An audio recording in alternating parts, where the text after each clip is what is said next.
Hello, सभी को नमस्कार। हर हर महादेव, जय हिंद। मैं हूं सचिन कुमार। आपका अपने चैनल ट्रैवल्स विद सचिन में आप सभी का स्वागत है। आप देख रहे हैं नेपाल ब्लॉग। इससे पहले मैंने पशुपतिनाथ की यात्रा, दिल्ली से काठमांडू की यात्रा, नेपाल में घूमने की जगह और शक्तिपीठ श्री गोहेश्वरी मंदिर के ब्लॉग बनाए हैं। आप चाहें तो मेरे वो ब्लॉग मेरे चैनल पर जाकर देख सकते हैं। तो आइए चलते हैं। ये हमारी यात्रा होने वाली है काठमांडू से श्री मुक्ति धाम, जो मस्तांग एरिया में पड़ता है। और ये सामने देख रहे हैं, इस पर लिखा है घोड़ा घोड़ी बस। इसी बस से हम यात्रा करने वाले हैं मुक्तिनाथ मंदिर के लिए। ये बस वाले ने दोपहर जब हमने टिकट बुक किया था तो बस संचालक ने हमसे कहा था कि बस शाम को 5 बजे यहाँ से रवाना होगी, आप 5 बजे तक बस स्टैंड आ जाना। मैं बता दूँ, ये है बस स्टैंड काठमांडू का, जो नया बस पार्क नाम से फेमस है। और यहाँ पर देखिए कितनी लग्जरी बस खड़ी हैं। यहाँ पर सब एक से एक बढ़िया बस होती हैं। ये देखिए सामने लिखा है नया bus park, गोंगबू bus park Kathmandu का। ये जो बस पार्क है ये गोंगबू नाम स्थान पर स्थित है, इसलिए इसे गोंगमुआ नया बस पार्क कहते हैं। मैं आपको बता दूं कि यह हमारी यात्रा 12 से 16 घंटे की रहने वाली है। ये बस शाम को 5 बजे चलकर, और हमें बस संचालक ने कहा था कि सुबह 9 बजे हम आपको मुक्तिनाथ बस स्टैंड तक पहुंचा देंगे। ये देखिए हमारी बस है, 2x1 सोफा सेटर में बटी है। पहली बार मैंने कोई ऐसी बस देखी जो इतनी लग्जरी बस थी। मतलब इसकी सीटें ऐसी सोफा सेटर इतनी आरामदायक हैं कि आपको सफ़र का पता भी नहीं चलेगा। तो इसका जो किराया है वो भी उसी तरह है। 2300 रुपये नेपाली करेंसी है इसका पर पर्सन। जो ये काठमांडू से चलकर आपको मुक्तिनाथ धाम, जो मस्तांग एरिया में पड़ता है, उसके बस स्टैंड पर ले जाकर आपको छोड़ेगी। तो देख लीजिए आप भी अगर यात्रा कर। ये इसका टिकट है, इसमें साफ साफ लिखा है हमारी सीट है B5 और B6, और हमने 2 लोगों का 46 रुपये पे किया है। मेरा नाम है सचिन कुमार, और इस तरह से आपको टिकट मिल जाएगा। ये प्रिंट आउट किया हुआ है, जो हमने दोपहर में 12 बजे के करीब हमने कटाया था। उसके बाद हम शंभू और गुप्ता पार्क घूमने के लिए निकल गए थे काठमांडू में। तो अगर नेपाल आ रहे हैं तो मुक्तिनाथ धाम के दर्शन करना बिल्कुल भी ना भूलें। ये देखिए बस हमारी अब यहाँ से चलती है। और मैं आपको बता दूं कि जब बस चली थी तो यहाँ पर बस में सारे रिजर्वेशन ही कैंडिडेट बैठे हैं। कुछ कैंडिडेट्स आगे से बैठेंगे, कुछ यात्री आगे से बैठेंगे। और मैं आपको अब इसका समय दिखाता हूँ। इस समय हो रहा है शाम के 5:17। ये बस यहाँ से रवाना हो दी है, चल दी है।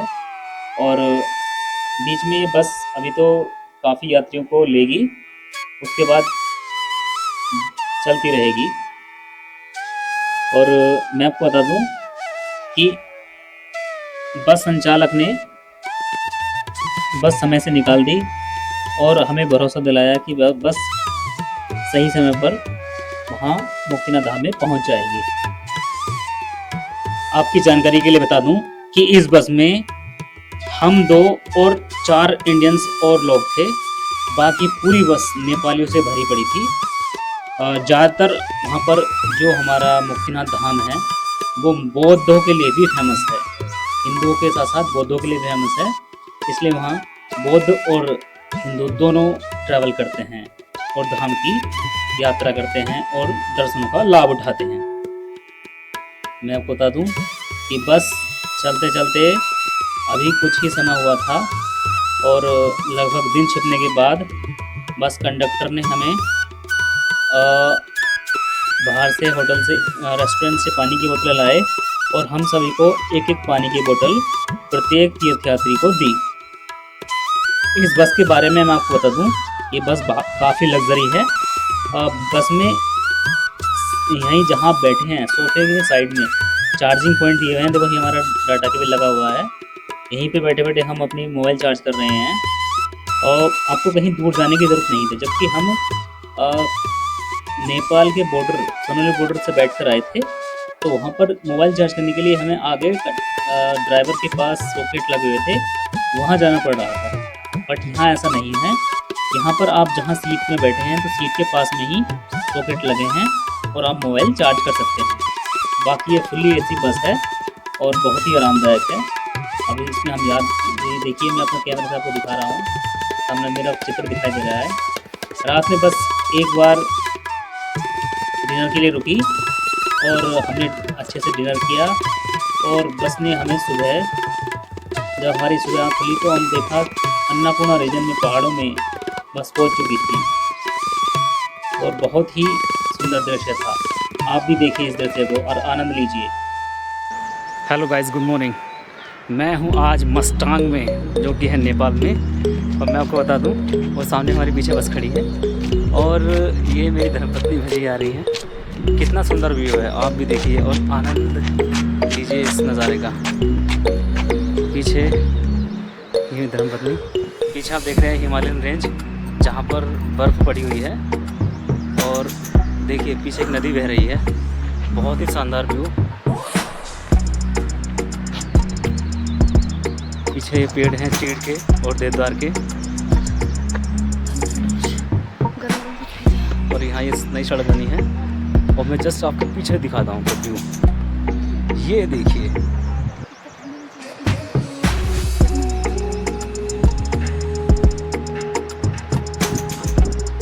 हम कल शाम चले थे काठमांडू से, शाम 5:30 बजे, और अभी समय हो रहा है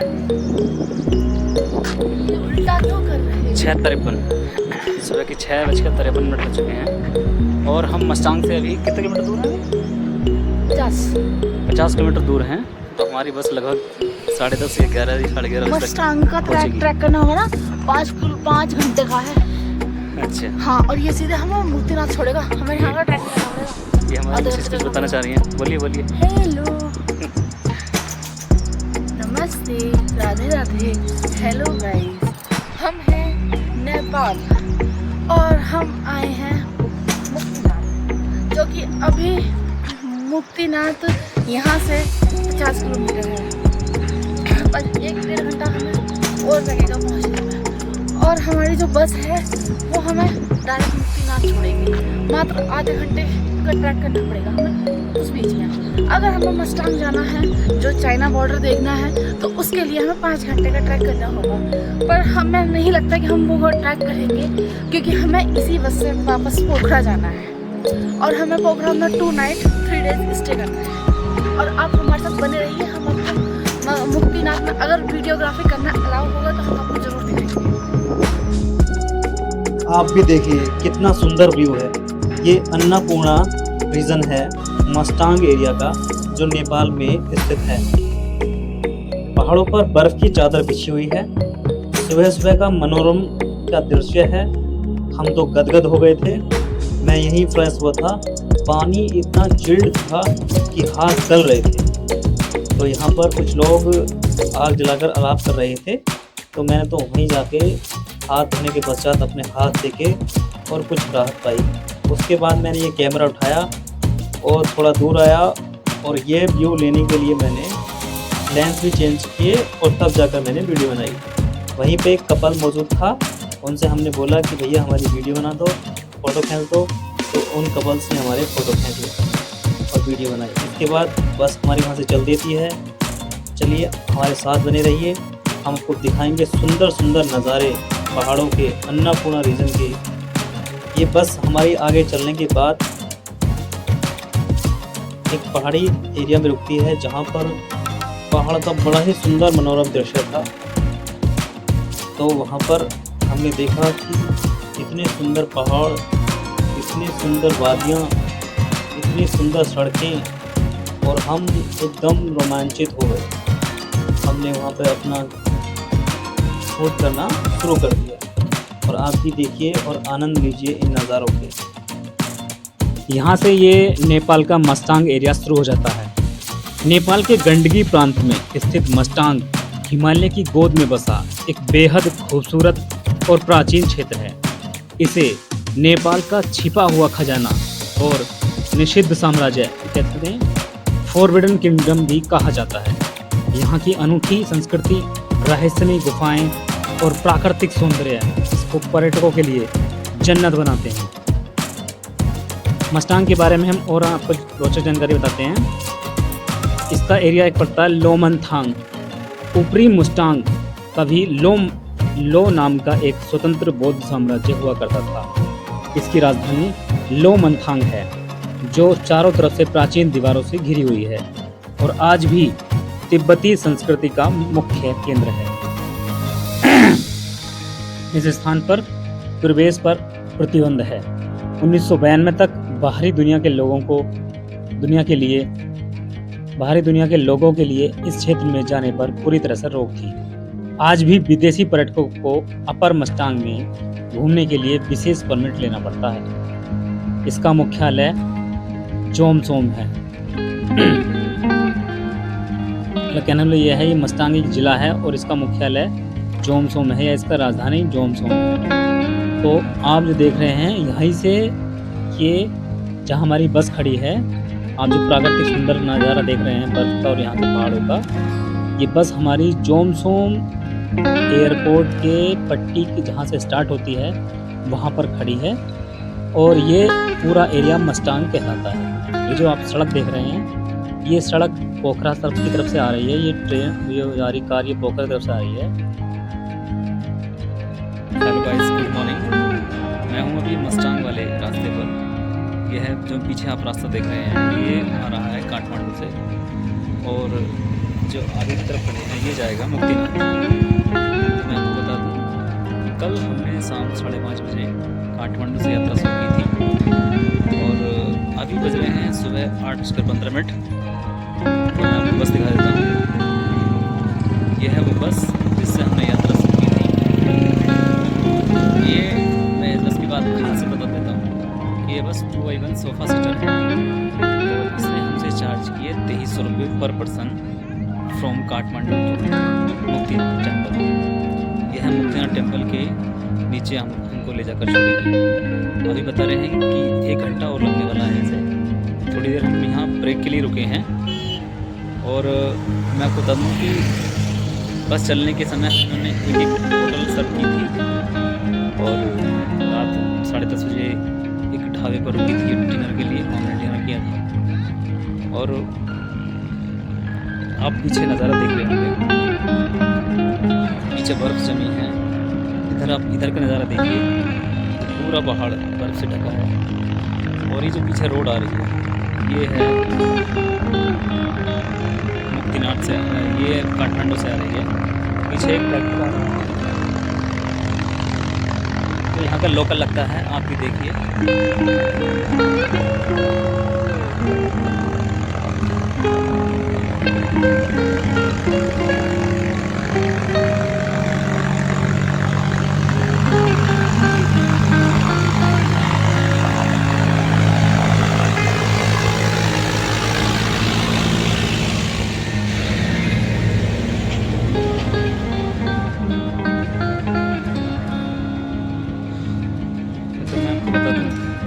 ये हमारी जर्नी लगभग 15 घंटे की होने वाली है, क्योंकि हमें अभी पहुंचने में 9:30 बज जाएंगे और 9:30 का मतलब है कि 5:30 बजे हम काठमांडू से चले थे तो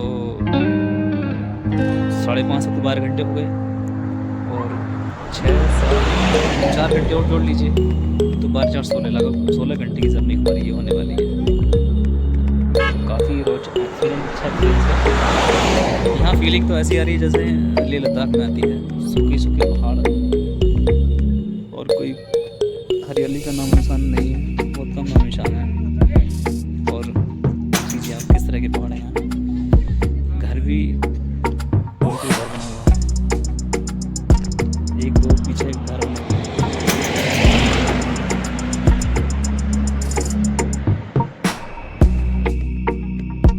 देखिए मेरी धर्मपत्नी किस तरह से बस में से बाहर झांक रही हैं। मैंने इनसे काफ़ी बार बोला कि बाहर उतर कर बाहर की नज़ारा देख लीजिए, बट ये उतर कर नहीं आई और अंदर से ही झांकती रही। देखिए क्या सुंदर नज़ारा है। हमें बाद में पता चला कि यहाँ से जोमसोम एयरपोर्ट की पट्टी शुरू होती है। देखिए यहाँ लिखा है कि वर्कशॉप जोमसोम एयरपोर्ट। और मैं आपको बता दूँ, अगर आप फ्लाइट से आना चाहते हैं तो इस तरह की छोटी सी फ्लाइट आपको यहाँ जोमसोम एयरपोर्ट पर लैंड करती है और आपको यहाँ छोड़ देती है। और यहाँ से आपको मुक्तिनाथ धाम जाने के लिए बस या टैक्सी का सहारा लेना पड़ेगा, जो यहाँ से 10 किलोमीटर दूर रहता है। तो आप भी अगर फ्लाइट से आना चाहते हैं तो आपको इस पट्टी पर उतार दिया जाएगा और आप आगे का रास्ता बस या टैक्सी के माध्यम से कर सकते हैं। ये हमारी बस जो इस टाइम जोमसोम क्षेत्र में आ चुकी है। मैं आपको बता दूं कि अगर आप जोमसोम में स्टे करना चाहते हैं तो आपको यहाँ स्टे करने के लिए काफ़ी होटल्स मिल जाते हैं। हर तरह के वैरायटी के होटल हैं, सस्ते और महंगे। आपको मैं अभी दिखाता हूँ। मैं एक चीज़ और बताना चाहता हूँ आपको। मुक्तिनाथ धाम के आसपास मंदिर के आसपास कोई रहने के लिए कोई होटल्स वगैरह नहीं है, लेकिन जहाँ से वहाँ ट्रैक शुरू होता है वहाँ काफ़ी होटल्स हैं, तो आप वहाँ भी ठहर सकते हैं और रात बिता सकते हैं। और बहुत से लोग यहाँ रुकना पसंद करते हैं जोमसोम में। तो ये यहाँ से जो मंदिर का दूरी है वो 10 किलोमीटर है। जैसे देखिए ये सामने होटल है, होटल सनराइज। ये 3 मंजिला होटल है। आप यहाँ भी रह सकते हैं। यहाँ 1000 रुपये से शुरू होकर 2, 2500, 3000 तक रूम आपको पर नाइट के हिसाब से आपको मिल जाएगा नेपाली करेंसी में। और आप देखिए ये वही यहाँ के मकान उन्हीं पुरानी शैली बने हैं। यहाँ पर बर्फ़ ज़्यादा पड़ती है तो उस हिसाब से यहाँ लोग बार मकान बनाते हैं। तो यहाँ भी होटल्स की संख्या काफ़ी हो चुकी है। अब चाहें तो आप यहाँ भी ठहर सकते हैं। और इन सब के बाद हमारी बस यहाँ से निकल जाती है और यहाँ से ये आर्मी का कैंट एरिया शुरू हो जाते हैं, क्योंकि यहाँ से जब बॉर्डर यहाँ से चीन चाइना का बॉर्डर शुरू होता है तो यहाँ पर नेपाल की आर्मी का कैंट है और यहाँ पर वो रहते हैं। यहाँ के घर और वास्तुकला की अगर बात करें तो यहाँ के पारंपरिक घर पत्थरों और मिट्टी से बने होते हैं। हवा और ठंड से बचने के लिए इन घरों की दीवारें बेहद मजबूत और छतें सपाट होती हैं। यहाँ ज़्यादातर थकाली समुदाय के लोग निवास करते हैं। वे अपनी समृद्ध संस्कृति और मेहमान नवाजी के लिए जाने जाते हैं। आपकी जानकारी के लिए बता दूं कि आज भी आम लोग मुक्तिनाथ जाने के लिए चढ़ाई को ही प्राथमिकता देते हैं। चढ़ाई के समय 2 रास्ते अलग अलग मिलते हैं जो काली गंडक नदी के पास तातोपानी नामक जगह पर आकर मिल जाते हैं। दोस्तों यही है काली गंडक नदी, जिसमें से शालिग्राम पत्थर मशहूर, जिसे भगवान विष्णु का पत्थर माना जाता है, इसी काली गंडक नदी से प्राप्त होता है। तो रास्ते में आमतौर पर सभी जगहों पर रुकने के लिए निजी लॉज मॉल मिल जाते हैं और उसमें मूलभूत सुविधाएं आपको मिल जाती हैं। मैं आपकी जानकारी के लिए बता दूं कि आप जैसे ही मस्टांग रीजन में प्रवेश करते हैं तो वहाँ एक चेक पोस्ट बना हुआ है।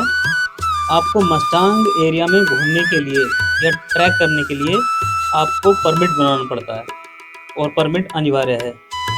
और परमिट का जो किराया है वो 1000 रुपये पर पर्सन है। ये देखिए सामने जो है ये परमिट चेक पोस्ट ही है।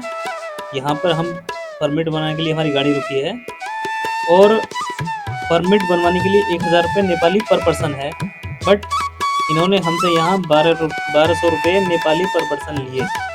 हम 2 लोग थे तो हमें 2 लोगों के 2400 रुपये नेपाली देने पड़े। ये देखिए ऐसा होता है परमिट। ये है मस्तांग रीजन में घूमने का परमिट। इसके बाद हमारे यहाँ से बस चल देती है और ये आप देख रहे हैं सुंदर सुंदर पहाड़ जो मस्तांग रीजन में है। यहाँ के पहाड़ों की आकृति अलग है। पता नहीं, मैंने ऐसे पहाड़ मैं पूरे भारत में घुमा हूँ, मैंने ऐसे पहाड़ कहीं नहीं देखे।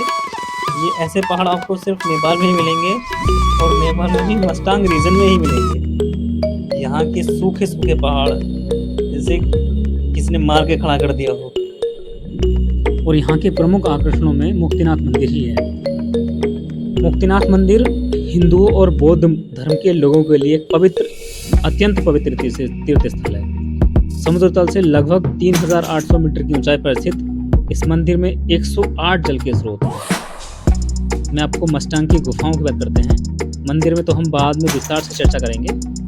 मैं मस्टांग की गुफाओं की बात करता हूँ। यहाँ विशाल रेतीले पहाड़ों में 2000 साल पुरानी 10,000 से अधिक रहस्यमयी मानव निर्मित गुफाएं बनी हुई हैं। यह दुनिया के सबसे बड़े पुरातात्विक रहस्यों में से एक है। यहाँ एक प्रसिद्ध स्थान है कागवेनी। कागवेनी खूबसूरत ऐतिहासिक शहर ऊपरी मस्टांग का प्रवेश द्वार माना जाता है। यह काली गंडकी और झोंग नदियों के संगम पर स्थित है। यहाँ एक नदी बहती है जो बहुत फेमस है, जहाँ से ये शालिग्राम नामक पत्थर निकलता है, उसे कहते हैं काली गंडकी नदी। काली गंडकी नदी के किनारों पर शालिग्राम भगवान विष्णु का रूप पत्थर पाए जाते हैं। यहाँ एक दूसरी झील है धुम्बा झील। धुम्बा झील ताजे और क्रिस्टल की तरह साफ पानी वाली झील हिमालयी सुंदरता को दर्शाती है। मैं आपको बता दूं कि मस्टांग घूमने के लिए सबसे अच्छा समय मार्च से मई बसंत तक, और उधर सितंबर से नवंबर जब पतझड़ होता है। इस दौरान मौसम सुहावना रहता है और हिमालय के साफ नज़ारे दिखाई देते हैं। और मैं बताऊँ मस्टांग आप कैसे पहुंच सकते हैं। आप मस्टांग हवाई जहाज़ से पहुंच सकते हैं, हवाई मार्ग से। काठमांडू या पोखरा से जोमसोम के लिए उड़ानें डायरेक्ट उपलब्ध हैं। जो छोटी वाली फ्लाइट चलती है, मिनी फ्लाइट, वो है डायरेक्ट मिल जाती है। और सड़क मार्ग जैसे हम आए हैं पोखरा से या काठमांडू से बस पकड़कर सीधे आप जोमसोम या मस्टांग आ सकते हैं। तो इस तरह से मस्टांग अपनी शांत और अनंत सुंदरता के लिए दुनिया भर के ट्रैकर्स और यात्रियों के बीच बहुत लोकप्रिय है। धौलागिरी और नीलगिरी पर्वतमाला के वर्षा छाया क्षेत्र में स्थित नेपाल का अपर मस्टांग क्षेत्र अपने समृद्ध इतिहास, संस्कृति और मनमोहक दृश्यों से पर्यटकों को मंत्रमुग्ध कर देता है। इस क्षेत्र का एक सबसे आकर्षक पहलू काली गंडकी नदी है, जो मस्टांग घाटी से होकर बहती है और छिपे हुए रत्नों से भरा एक मार्ग बनाती है, जिन्हें खोजे जाने का इंतजार है। दशकों तक प्रतिबंधित और दुनिया से राहत अलग थलग रहने के बाद यह क्षेत्र तिब्बत से गहराई से जुड़ी अपनी विशिष्ट संस्कृति और समृद्ध परंपराओं के साथ विकसित होने में सक्षम रहा। नेपाल का यह कम ज्ञात क्षेत्र नेपाल के सबसे शुष्क क्षेत्रों में से एक से होकर गुजरता है और नेपाल के वर्षा छाया क्षेत्र में शानदार पर्वतीय दृश्य प्रस्तुत करता है। हिमालय की सीमा से लगे इस दूरस्थ पर्वतीय क्षेत्र की सीमा तिब्बत से लगती है और यहाँ के लोगों, संस्कृति और ऊंची चट्टानों व अनोखी आकृतियों से सजे शुष्क भूभाग में तिब्बती झलक साफ दिखाई देती है। यह यात्रा अपर मस्टांग के प्रवेश द्वार कागवेनी से शुरू होती है और फिर धौलागिरी पर्वतमाला के वर्षा छाया क्षेत्र से होते हुए लो मानखांग तक जाती है। लो मानखांग साम्राज्य के पूर्व राजाओं का सिंहासन था। यहाँ गुफाओं, शैलचित्रों, मठों और गुफाओं का भ्रमण करें तो आप इस क्षेत्र की संस्कृति के बारे में जान सकते हैं। यहाँ एक सुंदर सा गांव पड़ता है मारफा। मारफा गांव नेपाल के ग्रामीण जीवन का एक अनूठा अनुभव प्रदान करता है और अपने सेब के बागों और पारंपरिक पत्थर के घरों के लिए प्रसिद्ध एक छिपा हुआ रत्न है। अब हमारी बस लगभग मुक्तिनाथ बस स्टैंड के पास पहुंच गई है और बस स्टैंड पर पहुंचने वाली है। अब हम यहां से अपना ट्रैक शुरू करेंगे। जय हो मुक्तिनाथ जी की। मुक्तिनाथ की यात्रा शुरू कर दी है। ये देखिए बोर्ड सामने, मुक्तिनाथ का ट्रैक है। लोग जा रहे हैं मुक्तिनाथ की तरफ। ठीक है, लड्डू ने और हमारी धर्मपत्नी ने मुक्तिनाथ ट्रैक की चढ़ाई शुरू कर दी है। ये देखिए ट्रैक शुरू है।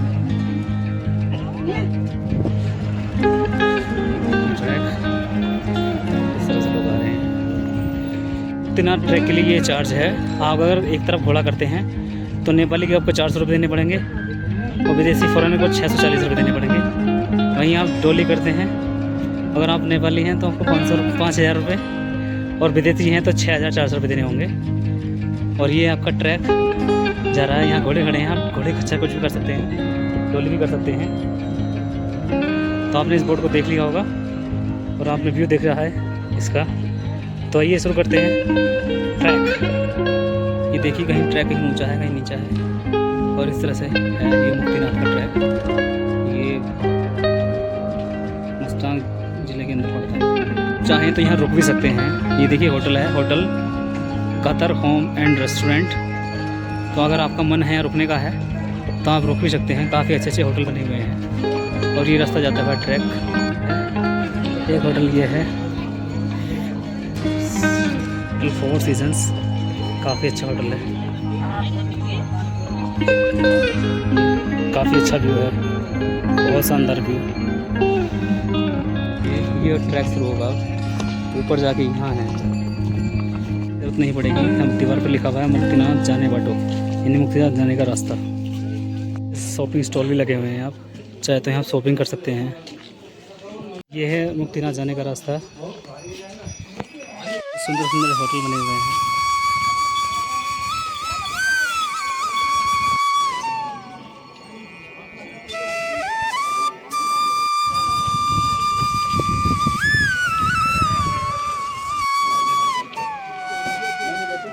वूलन की शॉपिंग कर सकते हैं।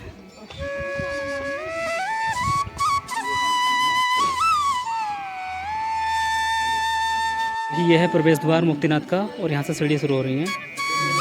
ये आपको सीढ़ी दिखाई दे रही होंगी।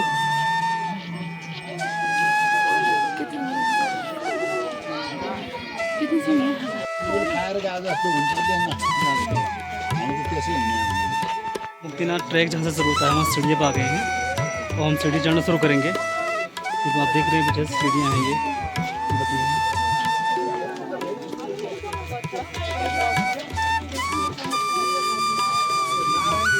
और ये इसका मेन एंट्रेंस है जहाँ से सीढ़ी शुरू होती हैं। तो चलिए भगवान का नाम लेकर करते हैं चढ़ाई शुरू। और हमने चढ़ना शुरू कर दिया है। इन सीढ़ियों की संख्या लगभग 300 है और आप चारों तरफ देखेंगे तो यहाँ बड़े अच्छा नज़ारा है। अगर आप घोड़ा पालकी करते हैं तो इस रास्ते से आपको घोड़े वाले ले जाएंगे और पालकी वाले और पैदल वाले इस सीढ़ियों से ही ऊपर जा सकते हैं। ये देखिए मेरी धर्मपत्नी है, ये भी साथ पीछे चढ़ रही है। मैं कैमरे से वीडियो शूट कर रहा हूँ। कुछ लोगों ने देखो यहाँ भी पत्थरों के घर बनाए हैं जो देखने में काफ़ी आकर्षक लगते हैं। मुझे ऐसा लगता है ज़्यादातर घर इंडियंस ने ही बनाए होंगे। बाकी हम सीढ़ियाँ चढ़ रहे हैं और आपने सामने पहाड़ देख रहे हैं। इन पहाड़ों के पीछे है भगवान मुक्तिनाथ। ये शिलापट लगा है। इस शिलापट में नेपाली भाषा में कुछ लिखा है, मेरा समझ में तो नहीं आ रहा। और देखिए ये एक संत हैं जो गीता ज्ञान बांट रहे हैं लोगों को, गीता का उपदेश। और हमसे इन्होंने राधे राधे बोला, जय श्री कृष्णा बोला। तो राधे राधे जय श्री कृष्णा का नाम लेते हुए हम चढ़ते हैं ऊपर। यहाँ हमने लगभग आधी सीढ़ियाँ 150 सीढ़ियाँ चढ़ ली हैं और सामने हम फ्लैग देख रहे हैं। जहाँ से फ्लैग है वहाँ से आगे भी 105 सीढ़ियाँ रह जाती हैं। वो उसका प्रवेश द्वार है। और सामने देखिए आप कितना सुंदर नज़ारा है पहाड़ों का, बर्फ़ से ढकी चादर का। और नेपाली लोग, यहाँ भी नेपाल भी काफ़ी बड़ा देश है, तो नेपाल के अलग अलग प्रदेशों से लोग भी यहाँ दर्शन के लिए आते हैं। विदेशी लोग तो आते ही हैं और नेपाली लोग भी काफ़ी यहाँ दर्शन करने के लिए आते हैं। हमारी लगभग चढ़ाई अब पूरी होने वाली है, क्योंकि हमें अभी दर्शन करके तुरंत वापस जाना है। क्योंकि जो बस स्टैंड पे एक बस खड़ी थी वो 2:30 बजे निकलना है उसको, और उसमें हम अपना टिकट बुक करा के आए हैं। उस बस का टिकट पोखरा तक बस पोखरा तक जाएगी और उस बस का टिकट 1800 रुपये पर पर्सन नेपाली रुपये है। तो हमें तुरंत यहाँ दर्शन करने के पश्चात यहाँ से निकलना है और अपनी बस में जाके बैठना है, तभी हम शाम तक आज पोखरा पहुँच पाएंगे। मैं आपको बता दूं कि मंदिर की जो टाइमिंग है, मंदिर सुबह 6 बजे लगभग खुल जाता है और दोपहर में 12 से 1 बजे के लिए बंद होता है। लेकिन आज किसी कारणवश कोई मीटिंग के कारण मंदिर देर से खुला, लगभग 1:45 बजे के आसपास खुला। ये देखिए हम प्रवेश द्वार पर आ गए हैं और ये प्रेयर व्हील्स लगे हुए हैं 3, तो हमने भी प्रेयर व्हील्स को घुमाया और यहाँ पर जय श्री मुक्तिनाथ के बारे में कुछ लिखा हुआ है। और ये मुक्तिनाथ मंदिर का मैप है जिसमें आप साफ साफ लिखा है अन्नपूर्णा संरक्षण क्षेत्र आयोजना मुक्तिनाथ मंदिर परिसर नक्शा। तो आप इसको देख सकते हैं कि मुक्तिनाथ मंदिर के बारे में कैसे कैसे कहाँ है। तो ये फाइनली ये कुछ सीढ़ियाँ हैं जो बताते हैं कि 105 हैं। इन सीढ़ियों से चढ़ने के पश्चात हमें सामने दिखाई देगा ये इसका एक प्रार्थना गृह है। लोग यहाँ भी जा रहे थे। इतना बेहद सुंदर नज़ारा है। यहाँ पर देखिए कुछ कितना सुंदर मार्ग लग रहा है, घंटियाँ टंगी हुई हैं। और यहाँ लोगों ने अपने जो भी जिसने घंटी दान की है या कुछ भी दान किया है उन्होंने अपना एक बोर्ड के माध्यम से यहाँ चस्पा कर दिया है। जैसे इन महाशय को देखिए, यहाँ किसी पूजनीय स्वर्गीय श्री केशव बहादुर शाह है, इन्होंने अपनी घंटी तो यहाँ पे उसका एक लिस्ट चिपका दी है।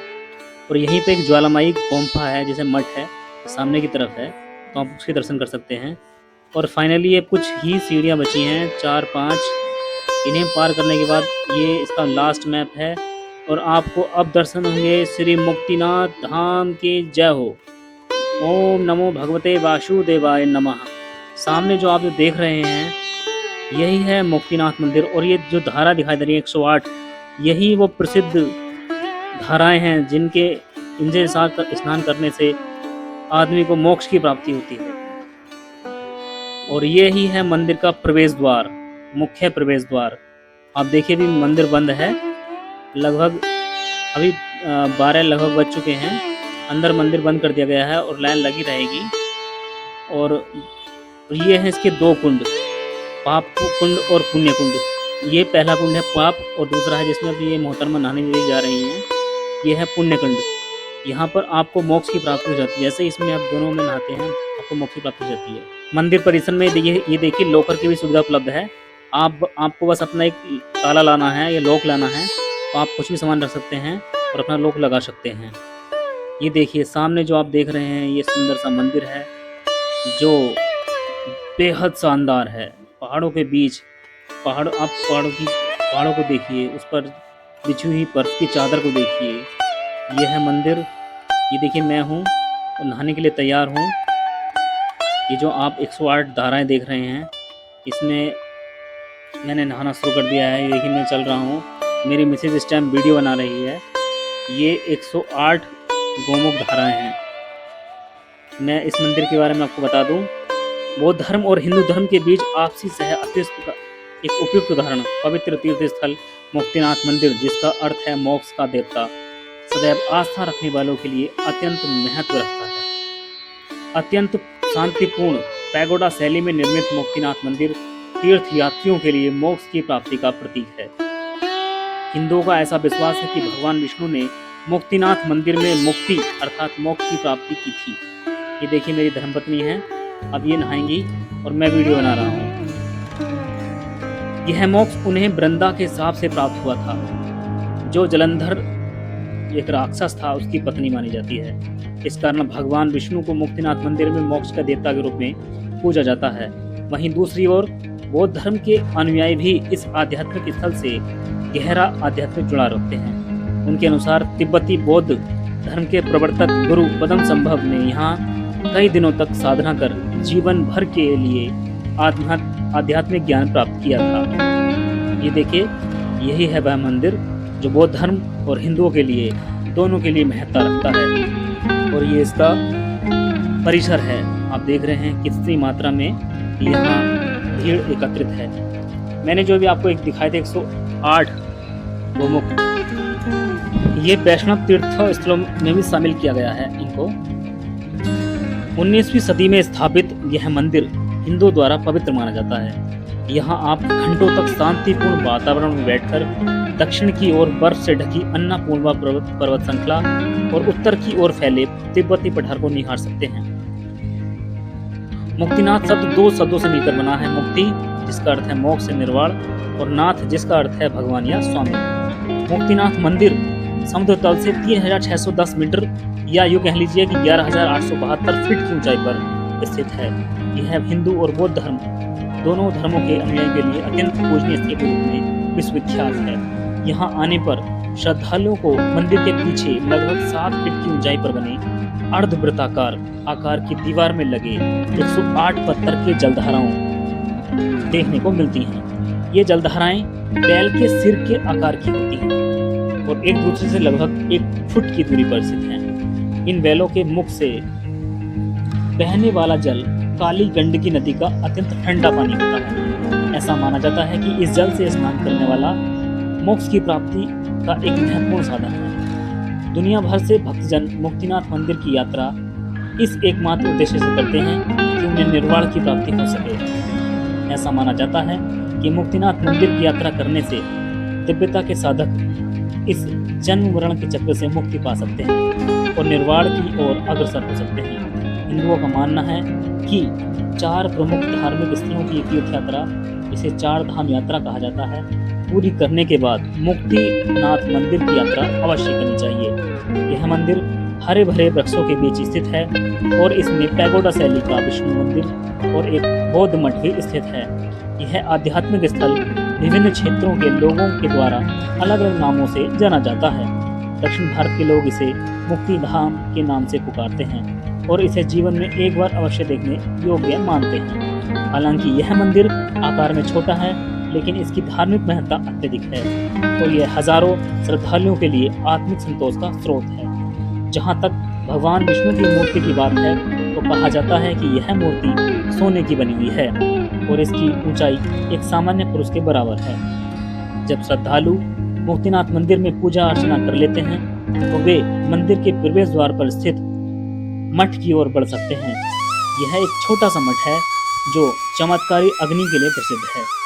यह स्थान मुख्य रूप से ज्वालामय के कारण प्रसिद्ध है। मतलब कहने वाला यह है कि मंदिर से आप जैसे दर्शन करेंगे, दर्शन करने के बाद जैसे आप बाहर आएंगे तो सामने एक छोटा सा मठ बना हुआ है, वहाँ निरंतर अग्नि जलती रहती है।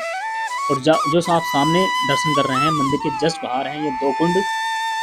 यहाँ पर इन्हीं 108 जो बैल के मुख से जल निकलता है, उन 108 जलधाराओं में स्नान करने के बाद आपको इन 2 कुंडों में स्नान करना अनिवार्य है, तभी आपको मोक्ष की प्राप्ति होगी, ऐसा यहाँ माना जाता है। ऐसी यहाँ की मान्यता है। तो यह एक प्राकृतिक गैस से जलने वाली अनंत अग्नि है। साथ ही यहाँ बौद्ध देवता चेन रेजिंग जिन्हें अवलोकितेश्वर कहा जाता था की प्रतिमा भी स्थापित है। यहाँ आने वाले दर्शक मुक्तिनाथ मंदिर में एक वृद्ध बौद्ध भिक्षु की उपस्थिति का भी अनुभव करते हैं, जिन्हें बौद्ध भिक्षुणियाँ पूजती हैं। ध्यान देने की बात यह है कि मंदिर के भीतर देवताओं की तस्वीरें खींचना या वीडियो बनाना सख्त मना है। इसलिए मंदिर के अंदर की वीडियो ना हमने बनाई है, ना हमने फ़ोटो खींचा है और ना ही हमारे इस ब्लॉग में आपको कोई फोटो या वीडियो मंदिर के अंदर की देखने को मिलेगी। मुक्तिनाथ मंदिर की यात्रा के लिए सबसे अच्छा समय मार्च से जून और सितंबर से नवंबर के बीच का होता है। अन्य महीनों में यहाँ मौसम की समस्याएं आ सकती हैं, जिससे यात्रा में कठिनाई हो सकती है। मुक्तिनाथ मंदिर की यात्रा न केवल धार्मिक दृष्टि से बल्कि पुरातात्विक स्थलों और प्राचीन मंदिरों की दृष्टि से भी समृद्ध होती है। यह यात्रा आसान नहीं होती क्योंकि यहाँ का मौसम कई बार सहयोग नहीं करता, लेकिन जो लोग इन शुष्क और कठिन परिस्थितियों को पार कर लेते हैं वो इस तीर्थ स्थल की यात्रा सफलतापूर्वक कर सकते हैं। मुक्तिनाथ मंदिर पहुँचने के लिए आप गोरखपुर होते हुए गोरखपुर से भैरवा, पोखरा या सनोली के माध्यम से आप यहाँ पहुँच सकते हैं। जैसे कि हम सीधे काठमांडू से पोखरा होते बस के माध्यम से यहाँ तक पहुँचे हैं और हमने यहाँ दर्शन किए हैं। इस मंदिर के बारे में एक कथा प्रचलित है, मैं आपको बताता हूँ कि भगवान विष्णु को श्राप कैसे लगा था। एक समय अनुसार जब भगवान शिव जलंधर नामक असुर से युद्ध नहीं जीत पा रहे थे तो भगवान विष्णु ने उनकी मदद की। कहानी में कहा गया है कि जब तक असुर जलंधर की पत्नी वृंदा अपने सतीत्व को बचाए रखती तब तक जलंधर को कोई पराजित नहीं कर सकता था। ऐसे में भगवान विष्णु ने जलंधर का रूप धारण करके वृंदा के सतीत्व को नष्ट करने में सफल हो गए। जब वृंदा को इस बात का एहसास हुआ तब तक काफ़ी देर हो चुकी थी। इससे दुखी वृंदा ने भगवान विष्णु को कीड़े मकोड़े बनकर जीवन व्यतीत करने का श्राप दे डाला। फलस्वरूप कालांतर में शालिग्राम पत्थर का निर्माण हुआ जो हिंदू धर्म में आराध्य हैं। इस प्रकार भगवान विष्णु को ऐसे स्थान पर मोक्ष की प्राप्ति हुई थी। और हमारे भी दर्शन हो चुके हैं और अभी टाइम हो रहा है 2:15। तो हमने बस वाले को फ़ोन करके बोल दिया है कि भैया बस रुके रखना और हम आ रहे हैं। तो जय हो मुक्तिनाथ धाम की। बहुत हमें अच्छा लगा। अब आई होप आपको वीडियो अच्छी लगी होगी। आपको वीडियो अच्छी लगी हो तो लाइक कीजिए, चैनल को सब्सक्राइब कीजिए। बहुत बहुत धन्यवाद। Thank you so much. जय हो मुक्तिनाथ धाम की।